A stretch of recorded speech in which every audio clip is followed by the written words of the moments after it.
And John Rosenthal is that author, and the book is The Jihadist Plot, The Untold Story of Al-Qaeda and the Libyan Rebellion. And Jonathan, welcome to the show, sir. Thank you very much, Steve. It's good to be with you. Well, pleasure to talk to you. Okay, as the story goes, the U.S. State Department hired a Libyan militia group to defend the mission in Benghazi, the one that came under attack and resulted in 4 dead Americans, including our ambassador. And that group, called the February 17th Martyrs Brigade, was paid by the United States, but it was affiliated with Al-Qaeda. Yeah, you know, the way I would put it is that they expressed open sympathies with Al-Qaeda, because I think the old sort of conspiratorial Al-Qaeda that was run by Osama bin Laden and Ayman al-Zawahiri maybe is not so important today, but what we're seeing in a country like Libya, and especially in eastern Libya with all the eastern, I'd say virtually all the eastern Libyan militias, is that they're, so to speak, inspired by Al-Qaeda.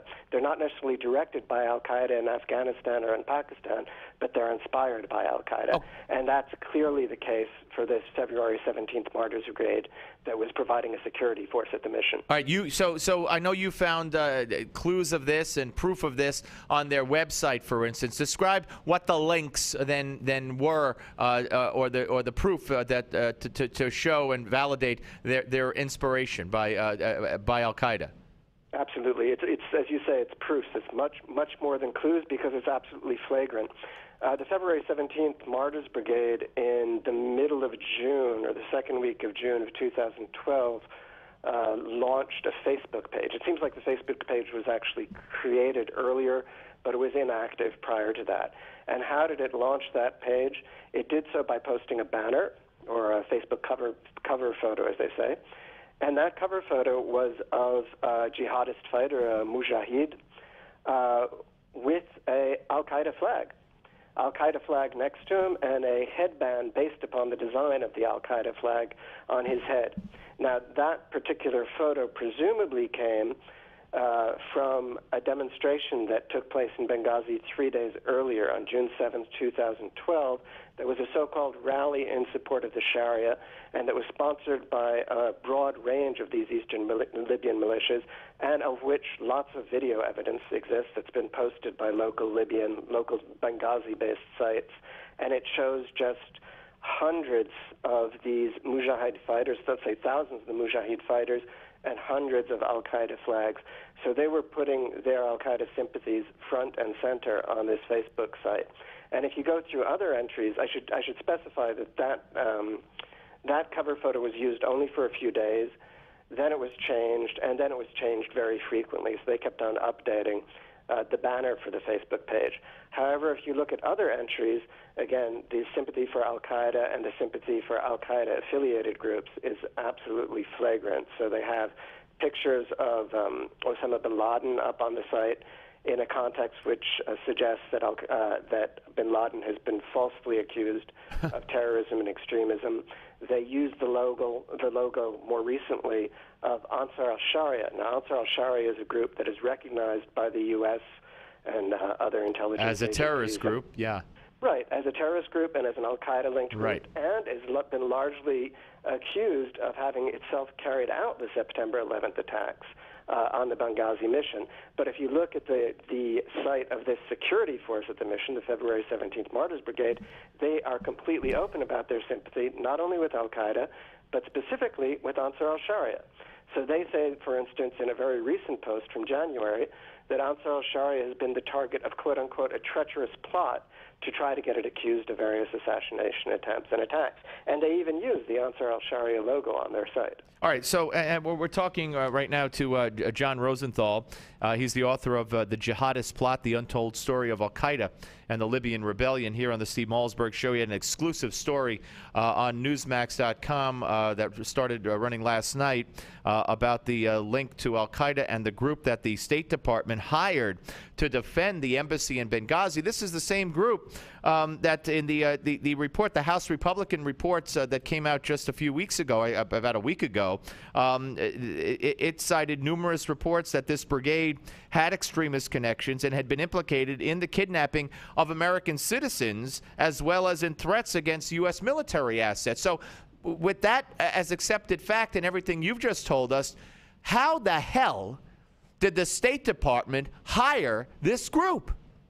Well, that's the $10 million question. And to suggest a possible answer is that, you know, in eastern Libya today, if you're going to hire a local security force, they're basically all, as I would say, sympathetic to Al-Qaeda or inspired by Al-Qaeda. So there was another security force in eastern Libya, or another militia by the name of the Libya Shield Brigade, that's maybe the two most important are February 17th Martyrs and Libya Shield. According to the official accounts, or at least the most widely disseminated accounts of what went on the night of September 11th, this Libya Shield force was assigned to the Marines who came from Tripoli to Benghazi to try to save the personnel of the U.S. mission. Now, Libya Shield itself also goes around flying the Al-Qaeda flag, or flying a sort of earlier version of the Al-Qaeda flag, which is the famous black jihadist flag. So basically in eastern Libya today, this is why I'm very skeptical about the attempts to pin the responsibility for the attacks on Ansar al-Sharia, because it makes it seem as if there's this one group, which is an extremist group, and the rest of the eastern Libyan militias are quote-unquote moderates, as we hear, for instance, in Syria. Right. There's the one bad group, Jabhat al-Nusra, and the rest of them are moderates. Well, you know, based on my research from the book, that's absolutely false. Virtually the full cross-section of the eastern Libyan militias all accept the same ideology. It's a radical Islamic ideology. They all have sympathies for Al-Qaeda, and they all have, including both Libya Shield and the February 17th Martyrs, open sympathies with Ansar al-Sharia. John, you don't know, or do you know, if Hillary have any, direct knowledge of hiring this group? Do we know who actually physically hired them?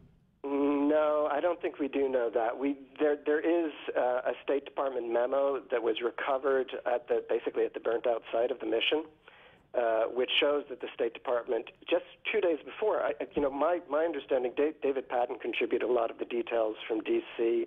On the State Department's hiring of the group, so he maybe would know more about this. But my understanding is that the February 17th Martyrs were already employed, and then just a couple of days, I think that memo is signed September 9th, the State Department hired the February 17th Martyrs to provide a so-called quick reaction force precisely in case there was an attack on the mission, which is even more extraordinary. Now, whether that can be personally pinned on Hillary Clinton, I'm not sure, but what's clear is that minimally these people did not do due diligence. All right, John, listen, great talking to you, sir. Thank you very much for your great work. Appreciate it. It's a pleasure speaking with you. Take care. Thank you. That's John Rosenthal.